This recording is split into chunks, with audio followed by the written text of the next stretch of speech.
Future continuous tense. इससे पहले हम इसके बारे में जान जाएं कि इसकी पहचान कैसे होती है। जिस वाक्य के अंत में रहा होगा, रही होगे, रहे होंगे आदि जैसे शब्द आते हैं, इसकी सहायक क्रिया क्या लगती है? दो ही होती है, विल या शैल होती है। ठीक है ना, विल या शैल होती है। हम अफर्मेटिव और निगेटिव दोनों बता चुके हैं। इंट्रोगेटिव आप जानते हैं। इंट्रोगेटिव की क्या पहचान होती है? जो भी वाक्य सेंटेंस दिए रहेंगे उसके पीछे क्वेश्चन मार्क बने रहेंगे। दूसरी पहचान ये होगी कि एकदम प्रारंभ में ही क्या दे देता है। अब कुछ प्रश्नवाचक शब्द होते हैं, कब, क्या, क्यों, कैसे, ये सारे प्रश्नवाचक शब्द हैं। ठीक है, ये पूछेगा तो उसको प्रश्नवाचक सेंटेंस ही कहा जाएगा। जैसे हमने नियम नंबर 1 में दिया है क्या, क्या देखिए कामा से घेरा है, इसलिए कि अगर क्या पहले दे देता है तो क्या की अंग्रेजी व्हाट होती है, तो व्हाट नहीं लिखना है। किसी भी सेंटेंस में यदि क्या पहले दिया है तो उस सेंटेंस की सहायक क्रिया हम पहले लिखते हैं। ये दिमाग में बैठाना है। क्या से प्रारंभ होगी तो जो विल या शैल दिया है उसी में से हम पहले एक को लिख देंगे। ठीक है, अब चूंकि कंटीन्यूअस है तो कंटीन्यूअस में आप फ्यूचर इंडेफिनिट में क्या पढ़े हो कि विल या शैल ही लगाना है। तो अगर सीधा सीधा खाली फ्यूचर टेंस रहेगा तो विल या शैल लगाते हैं, लेकिन कंटीन्यूअस दे दिया तो विल या शैल के बाद बी लग जाता है, बी ई बी। ठीक है ना, तो अब क्या करेंगे, सब्जेक्ट जब लिखेंगे, क्या प्रारंभ में दिया विल या शैल उसके हिसाब से हमने लिख दिया, उसके बाद सब्जेक्ट जब लिखेंगे उसके बाद हम बी का प्रयोग करेंगे। Do you understand? Okay. Number 2, यदि प्रश्नवाचक शब्द वाक्य के बीच में आए, जैसे क्या, कब, क्यों, ये जैसे शब्द बीच में आए तो हम क्या करेंगे, प्रश्नवाचक शब्द की अंग्रेजी प्रारंभ में लिखें, यानी पहले ही लिख देंगे, और फिर सब्जेक्ट के हिसाब से हम विल या शैल पहले लिखेंगे, सब्जेक्ट से पहले। ठीक है, और सब्जेक्ट के बाद हम बी का प्रयोग करेंगे या लास्ट में दिए हुए। Number 3, main verb. Main verb किसे कहते हैं मालूम है ना? जिस शब्द से किसी काम का करना या होना प्रकट हो। तो मेन वर्ब के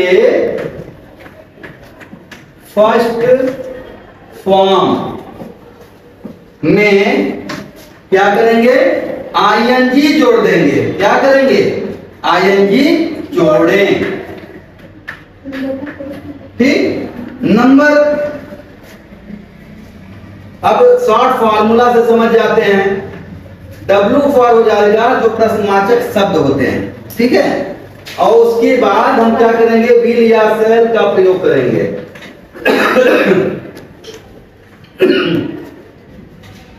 सब्जेक्ट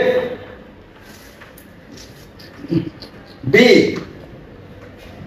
मेन वर्ब के फर्स्ट फॉर्म में आईएनजी प्लस ऑब्जेक्ट।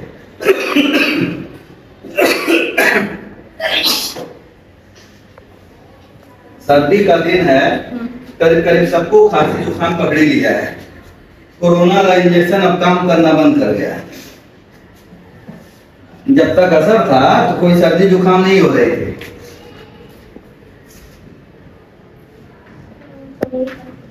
एग्जाम्पल, क्या राम स्कूल जा रहा होगा, क्वेश्चन मार्क। अब यहां देखिए क्या पहले दिया है, ये हम हटा देते हैं, इसके बाद का हम देखेंगे। तो बस आपको मालूम है ना कि शैल का प्रयोग कहां होता है, केवल आई सब्जेक्ट रहेगा और बी रहेगा तभी शैल का प्रयोग होगा। ठीक है, कहां प्रयोग होगा, आई और बी के बाद शैल का प्रयोग होता है। ऐसे बाकी सभी के साथ विल का प्रयोग करेंगे। तो अब यहां पर हम राम है तो विल लगेगा, तो पहले हम विल कर दिया। हम बताए ना नियम नंबर 1, जो तीनों नियम लिखवाए हैं उसी का ये शॉर्ट फार्मूला है, विल राम। अब यहां पर बी का प्रयोग कर देंगे, गो माने जाता जाना होता है, यहां हो जाएगा going to school, question mark हो गया। और यदि यही एग्जाम्पल दूसरा आ गया, राम क्या स्कूल नहीं जा रहा होगा। अब यहां पर नहीं भी शब्द इसलिए लगाए हैं कि नियम में नहीं बताए हैं, ये भी जान जाइए कि कहां प्रयोग होगा। अब यहां पर प्रश्नवाचक शब्द बीच में आ गया, तो अब यहां बीच में, मान लीजिए बीच में आ गया, कहीं भी पहले नहीं दिया है क्या, तो उसकी अंग्रेजी अब लिखते हैं, व्हाट हो जाएगी, व्हाट। अब वही सहायक क्रिया जैसे लिखते हैं वह लिख देंगे, व्हाट राम।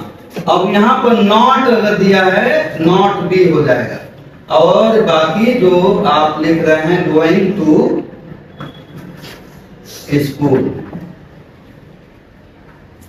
हमने देखिए नॉट का प्रयोग उसमें नहीं बताया है, बी से पहले नॉट लगा देते हैं जब भी नकारात्मक इंट्रोगेटिव में आ जाते हैं सेल में। और इसमें कोई दिक्कत है, बस ध्यान इसीलिए क्या शब्द का हमने एग्जाम्पल इसीलिए बताया है कि अगर पहले क्या दे दे किसी भी सेंटेंस में, तो उस सेंटेंस की सहायक क्रिया पहले लिखते हैं, अब बीच में देगी तो उसकी अंग्रेजी व्हाट में क्या होती है, उसकी अंग्रेजी प्रारंभ में लिखते हैं। Okay, that's all.